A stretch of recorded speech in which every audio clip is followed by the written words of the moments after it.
নমস্কার দর্শক বন্ধুরা, আজকে আপনাদেরকে এই চ্যানেলে জানাই অনেক অনেক সুস্বাগতম। আজকে আমাদের ভিডিওর এই উদ্দেশ্য হলো নীল সরস্বতী পুজো। হাঁস কেন মা সরস্বতীর বাহন? বৈদিক যুগে নীল সরস্বতীর আরাধনা কেন করা হতো? বাগদেবীর ইতিহাস জেনে নিন এই ভিডিওর মাধ্যমে। পদ্মপুরাণ এবং স্কন্ধপুরাণ অনুযায়ী সরস্বতী একজন নদীর দেবী ছিলেন। পুরাকালে ব্রাহ্মণ এবং ক্ষত্রিয়দের মধ্যে এক ভয়ানক যুদ্ধ হয়েছিল।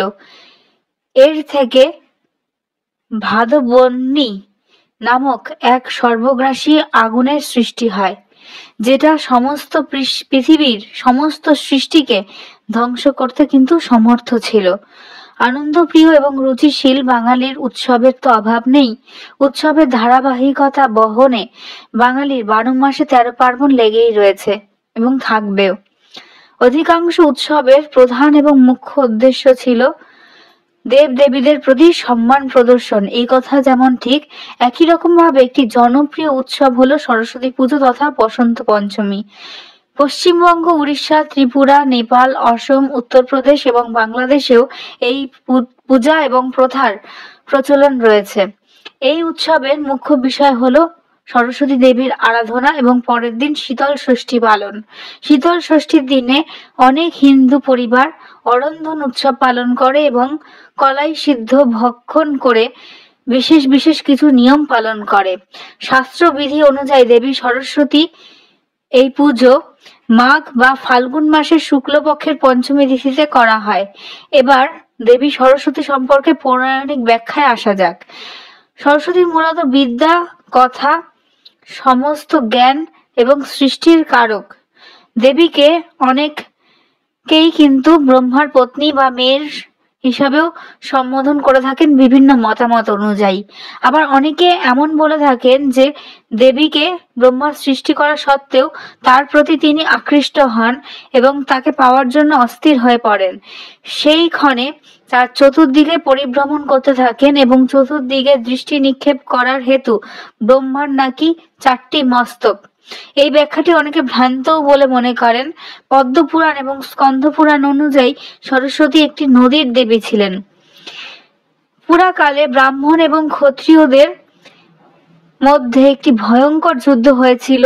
এর থেকে আগেই যেটা বললাম, ভাদবহ্নি নামক একটি সর্বগ্রাসী আগুনের জন্ম হয়েছিল। সেই সময় সমগ্র সৃষ্টিকে রক্ষা করার হেতু দেবী ব্রহ্মালোকে ত্যাগ করে ঋষি উতগ্নের আশ্রমে আসেন।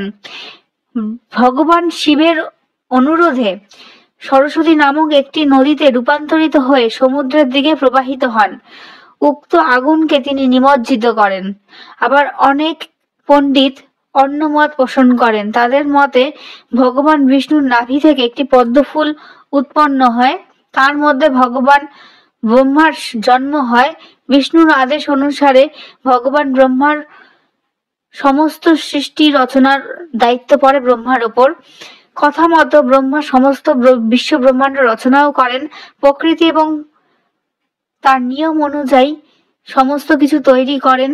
প্রকৃতি সময় বিধানুসারে স্বাধীন, তাই এই নিয়ম বা সৃষ্টির কারকই হলেন দেবী সরস্বতী, যিনি স্বাধীন এবং স্বয়ংপূর্ণা। ব্রহ্মা এই সৃষ্টি রচনার পর দেবী সরস্বতী বা প্রকৃতিকে নিয়ন্ত্রণের চেষ্টা করেন বা বিচলিত হয়ে পড়েন, যা নিয়ম বিরুদ্ধ। বিচলিত হওয়ার কারণে চিন্তায় তার 5টি মস্তকের সৃষ্টি হয়। এই নিয়ম বিরুদ্ধ আচরণের জন্য ভগবান শিব রুষ্ট হয়ে ব্রহ্মার 5ম মাথাটি কেটে দেন এবং অভিশাপ দেন যেন তিনি মর্তে কোনোদিনও পূজিত না হন।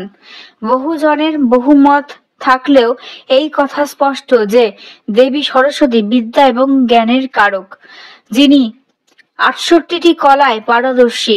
দেবীর 4টি হাত, একটি হাতে জল, একটি হাতে জপমালা, একটি হাতে পুস্তক, অন্য হাতে বীণা। এই প্রত্যেকটি বিভিন্ন অর্থ রয়েছে। জল শুদ্ধতার প্রতীক, পুস্তক বেদের কারক, জপমালা মন সংযোগ এবং আধ্যাত্মিকতার কারক, বীণা, সঙ্গীত এবং ছন্দের কারক। দেবীর বাহন কিন্তু হাঁস বা হংস। বাহন অর্থে যিনি বহন করেন। হাঁস কেন, এটিরও কিন্তু ব্যাখ্যা আছে। হাঁস হচ্ছে এমন একজন প্রাণী যা জল এবং স্থল অন্তরিক্ষে গমন বা বিচরণ করে থাকে। আবার সমস্ত জ্ঞান এবং সৃষ্টিতত্ত্বের কারক সরস্বতীর এই তিন প্রদেশেই বিচরণ আবশ্যক। তাই হিন্দু শাস্ত্রে হাঁসকেই দেবীর বাহন করা হয়েছে। শুধু হিন্দু শাস্ত্র অনুযায়ী নয়, বৌদ্ধ এবং জৈন ধর্মেও কিন্তু এই দেবীর পুজো এবং আরাধনার উল্লেখ পাওয়া যায়। রামায়ণেও দেবী সরস্বতীর অবদানের কথা উল্লেখিত রয়েছে। রাবণের ভাই কুম্ভকর্ণ ব্রহ্মার কাছে বর প্রার্থনার সময় ইন্দ্রাসনের পরিবর্তে নিদ্রাসন চেয়ে বসেন। আসলে সৃষ্টিকর্তা যেহেতু বাগদেবী সরস্বতী কুম্ভকর্ণের মুখগহ্বরের অবস্থান করে তাকে নিয়ন্ত্রণ করেছিলেন। তাই যুদ্ধে রাবণ বধের পূর্বে কুম্ভকর্ণের বধ নিশ্চিত করে। তা না হলে পরিণতি ভয়ঙ্কর হতে পারত বা সত্যের জয় অসম্ভব হয়ে যেতে পারত। তাই রামায়ণে দেবী সরস্বতীর ভবিষ্যতের সত্যের জয়কে ত্বরান্বিত করে গুরুত্বপূর্ণ ভূমিকা পালন করেছেন। পৌরাণিক ব্যাখ্যা যাই হোক না কেন, দেবী আসলে বৈদিক সৃষ্টি। তাই বর্তমানে অন্য রূপে দেবীকে আরাধনা করা হয়। বৈদিক যুগে তন্ত্র সিদ্ধি লাভের উদ্দেশ্যে নীল সরস্বতীর আরাধনার উল্লেখ পাওয়া যায়। আবার পঞ্চমী তিথিতেও অনেকে তর্পণ করে থাকেন। দেবীকে কালী বা মহামায়ার একটি রূপ বলা হয়েছে, যা দেবীর প্রণাম মন্ত্রটিতেই ব্যাখ্যা পাওয়া যায়। মন্ত্রটি হলো ভদ্রকাল্যই নমঃ, নিত্যং সরস্বত্যই নমো নমঃ, বেদে বেদাঙ্গ বিদ্যাস্থানেভ্য এবচ স্বাহা। অর্থাৎ ভদ্রকালীকে মঙ্গলদায়িকা ভগবতী নিত্য নমস্কার। দেবী সরস্বতীকে পুনঃ পুনঃ নমস্কার এবং বেদান্তাদি বিদ্যাস্থানকে নমস্কার। দেবী সরস্বতীকে দুর্গার কন্যা রূপেও ব্যাখ্যা করা হয়, যিনি দুর্গা পূজায় দুর্গার সঙ্গেই পূজিত হন। ঊনবিংশ শতাব্দীতে চৌকির ওপর তালপাতা, দোয়াত, সরকলম রেখে দেবীর আরাধনার প্রথা ছিল। পুজোর দিন বিদ্যার্থীরা সংস্কৃত, বাংলা গ্রন্থ এবং স্লেট সহকারে পুজো করত। ইংরেজি ম্লেচ্ছ ভাষা হিসাবে বর্জনীয় ছিল।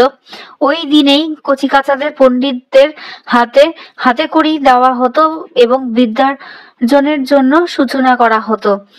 এই প্রথা আজও বাংলার কিছু কিছু ঘরে অবশ্যই প্রচলিত রয়েছে।